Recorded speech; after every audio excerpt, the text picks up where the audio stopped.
I know I said that I wasn't going to do a tutorial on the 3-hole pamphlet stitch that Reese and I use to bind most of our journals because there's so many good tutorials out there, and I encourage you to find them, and everybody has a little bit slightly different take on it, but it's all basically the same. But I thought I'd show you real quick how I do it, the easy way that I do it. And let me show you what we've got. I had some extra pages from a travel journal that I made for a friend, so I rounded the corners, I trimmed off the white border, I rounded the corners, and I folded them all in half.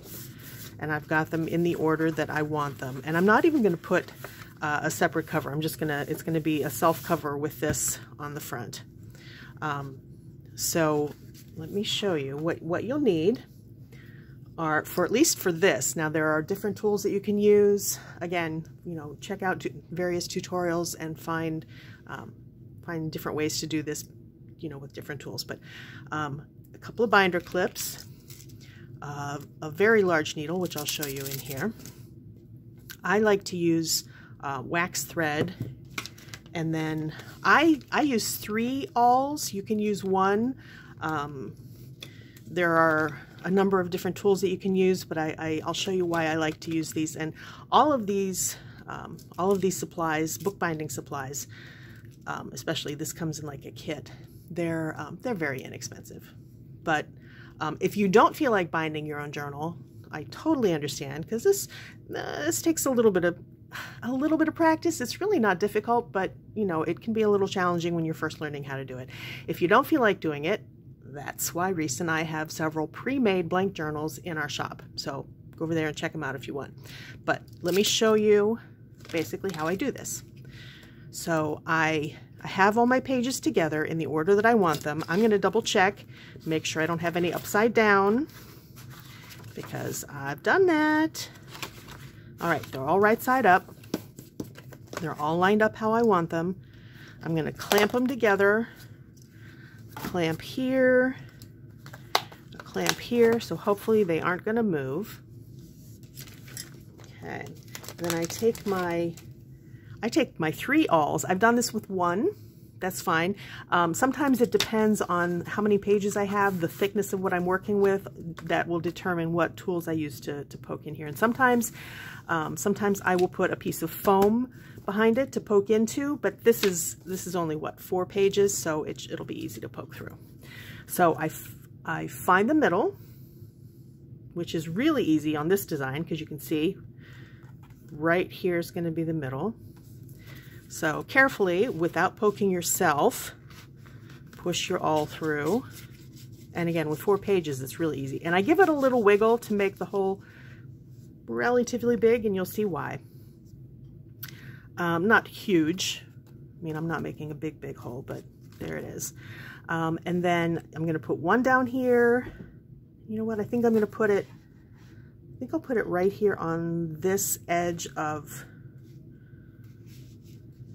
that, and then I'll match it up here on this edge of this one. And again, careful you don't poke yourself in the hand. These are very sharp, that would hurt. So, okay, so I've got these in here, and I'm going to leave them in here for now, just to make sure that everything stays lined up as I'm doing this. Okay, so then I will take the waxed cord thread, and I will pull out about 3 lengths of the height of your journal. So there's 1, 2, 3, and you know what? I do a little bit to grow on because it's not expensive, and I would rather have too much than too little and have to do it twice. So, okay, so I've got my length of waxed cord. Let me get out the needle, and this kit had several needles. Whoa, and you don't want to lose them. Where'd you go? There you go. That tiny one, that could get lost. That could get stuck in a foot. I'm going to put that back in there. This kit came with one that's curved, and I think those are supposed to be good for bookbinding, but I really don't like that one. So I'm going to just choose, where is it? Oh. And you can see, here, let me put these back in there. You can see, hopefully, the size of that needle. It's got a really nice big eye. It's a nice thick needle, easy to work with, very sharp, but there you go. Okay, so now let me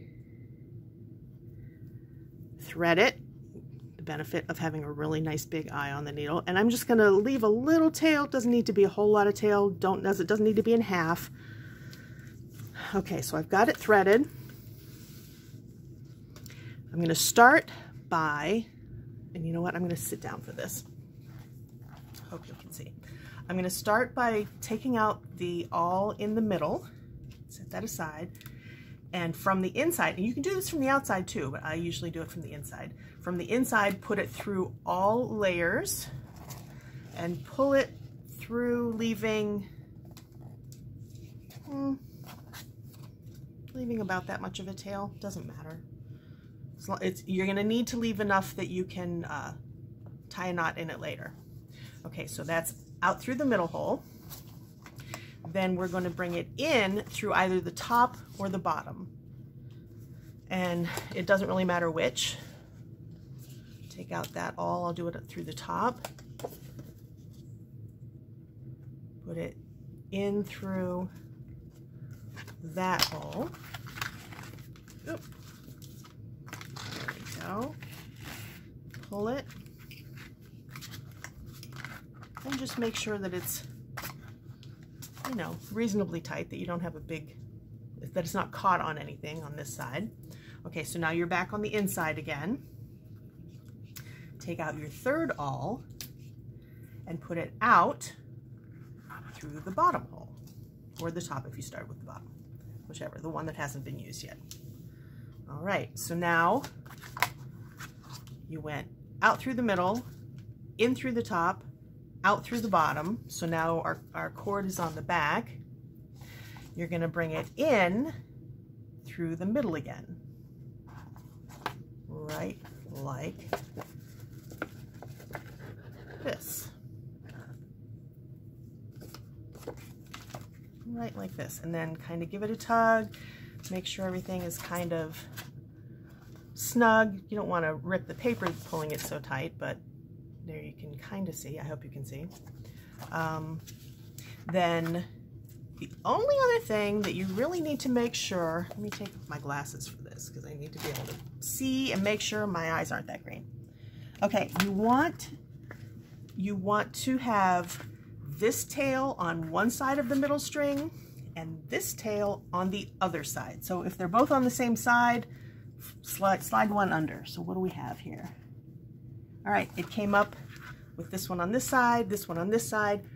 I can take off the needle, set it aside carefully, don't lose it, don't let it roll on the floor to step on it. And I then tie a good tight several knots so that I tie enough so that it's not going to come loose. There's no way it's going to come loose by itself. That's two. I'm going to do a third one, and I put it through twice. Simple knot, I put it through twice.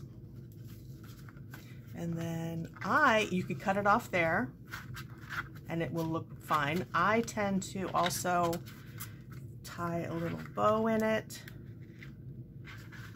and then I tie the ends of that bow in a little knot, like you double knot a shoelace. Okay, then you can leave these tails long and use them for stringing beads, or you can trim them off. Let me put my glasses back on. You can trim them off, which I think I'm going to do with this one. And there you go. You take your clamps off.